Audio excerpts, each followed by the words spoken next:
오늘도 7월 9일 새날을 주신 하나님께 감사드립니다. 이사야가 선포했습니다. 푸른 마르고 꽃은 시드나 우리 하나님의 말씀은 영영이 서리라. 이렇게 선포했습니다. 하나님 말씀은 잠시 머무는 안개가 아닙니다. 하나님 말씀은 안개 같은 인생길에 명확함과 깨끗함을 주는 하나님의 뜻입니다.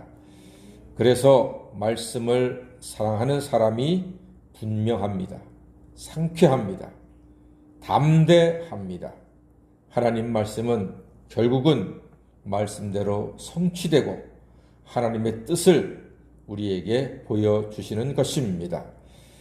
갈멜산에서 바알 아세라 선지자 850명을 맞아 기도 응답의 배틀을 함으로써 불로써 응답받고 승리한 선지자, 그의 이름은 엘리야입니다. 너무나 잘 알고 있습니다.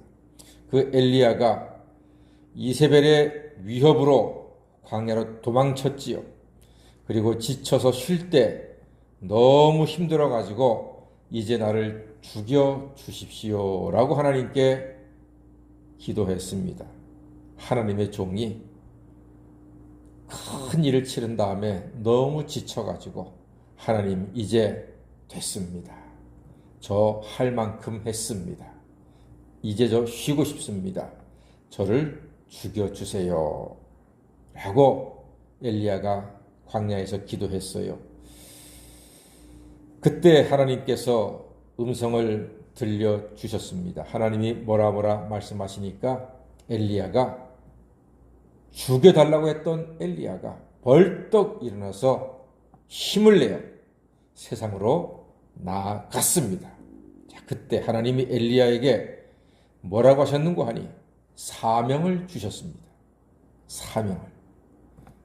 갈멜산에서 불로써 응답받고 바알 아세라 선지자 850명을 처치했으면 자기 사명이 다 한 줄 알고 지쳐서 죽여달라 했는데 하나님께서는 그게 끝이 아니었어요. 새로운 사명을 더해 주셨습니다. 그 사명은 다름이 아니라 아합을 치고 새 왕으로 예후를 세우게 하라는 사명을 받았습니다. 그 이야기를 듣고 엘리야가 벌떡 일어나서 세상으로 나아갔던 것입니다. 어찌 보면 엘리야가 게으름 속에 있었을지 모르겠습니다. 하나님을 믿지 않는 사람들이 보면 엘리야가 게을러가지고 광야 끝에 아무 사람도 없고 아무 일도 없는 곳에 가서 기도한다고 뭐 중얼중얼 하더니 아이고 나 좀 죽여주세요 이렇게 얘기하니까 게을러 보였을지 혹시 모르겠습니다만 그렇습니다. 그 게으름이라고 하는 것은 목표가 없어서 소중한 시간을 버린다는 거거든요. 그러나 목표는 사람을 일어나게 합니다. 힘을 갖게 하는 것입니다. 목표가 있는 사람이 복된 사람입니다. 이 새벽에 좀 더 자자, 좀 더 눕자 하고 날씨도 흐린데 그냥 새벽잠을 푹 주무시고 싶은 마음도 혹시 있었을 줄로 압니다. 그러나 우리에게는 목표가 있습니다. 기도 목표가 있습니다. 하나님께 간구해야 될 목표가 있습니다. 응답받아야 할 목표가 있습니다. 하나님께 영광 돌려야 할 목표가 있습니다. 그 목표가 이 새벽에 우리를 깨워 주의 전으로 불러주신 줄로 믿습니다. 목표가 있는 사람은 새벽에 눈을 뜹니다. 목표가 있는 사람은 새벽에 일어나게 됩니다. 목표가 있는 사람은 장맛빛 속에서도 기도의 자리에 나오는 사람입니다. 기도의 목표, 하나님 영광의 목표, 교회 부흥의 목표, 자녀 형통의 목표를 가지고 늘 담대하게 일어나서 주님 앞에 나와 간구하는 그리고 응답받는 성도가 되시기를 주의 이름으로 간절히 축원합니다. 하나님께서 엘리야에게 주셔서 엘리야가 벌떡 일어나게 했던 사명은 예후에게 기름을 부어 왕으로 삼으라 하는 것이었습니다. 한 나라를 경천동지하게 하는 사명을 주신 것입니다. 한 나라의 리더를, 왕을 바꾸는 사명을 엘리야에게 주었던 것입니다. 그런데 이미 엘리야는 하늘로 승천했습니다. 그리고 그 하나님의 뜻을 엘리야의 제자 엘리사가 이어받고 있습니다. 우리도 하나님이 주신 사명을 계속 이어가는 성도가 되어야 할 줄로 믿습니다. 예배의 사명, 찬양과 기도의 사명, 섬김과 전도의 사명, 이 귀한 일들을 계속 우리 믿음의 선배들로부터 이어받아 하나님께 영광 돌리시는 귀하고도 복된 성도가 다 되시기를 간절히 소망합니다. 엘리사의 종이 엘리사의 명대로 예후에게 찾아가서 하나님의 뜻을 전합니다. 6절 말씀 보니까 이스라엘의 왕으로 당신을 삼을 것이요. 7절에 보니까 압을 치라. 하나님의 종들과 선지자의 피를 하나님이 갚아주실 것이다. 8절에 보니까 아합의 온 집이 멸망할 것이다.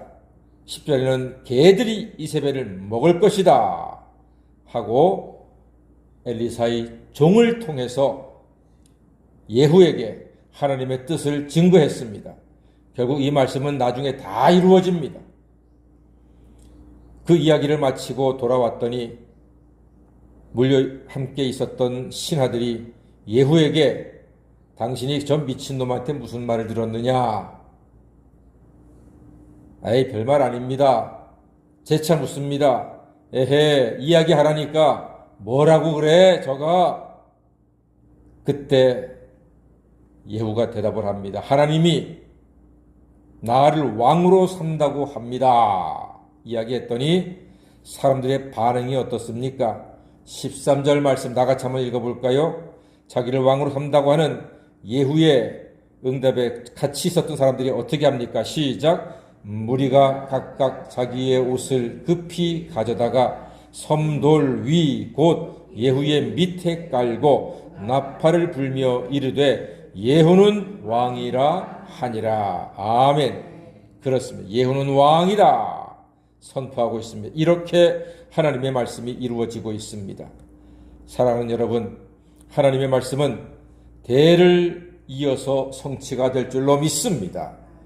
하나님의 말씀은 우리의 기도 가운데 응답도 되지만 우리 다음 세대, 우리 다음 세대를 통해서도 하나님의 뜻은 반드시 이루어지게 될 줄로 믿습니다. 풀은 마르고 꽃은 시들지만 하나님의 뜻은 영영이 서게 될 것입니다. 우리가 드리는 기도, 자녀를 위한 기도, 지금 당장 응답이 안 된다고 낙심하지 마십시오. 하나님께서는 우리의 기도를 반드시 들으셔서 응답의 아름다운 열매를 허락하실 날이 이르게 될 줄로 믿습니다.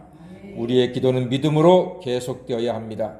신실하신 하나님께서 응답함으로써 하늘의 기쁨이 충만한 복된 삶을 살아가시는 모든 성도가 되시기를 주의 이름으로 간절히 축원합니다.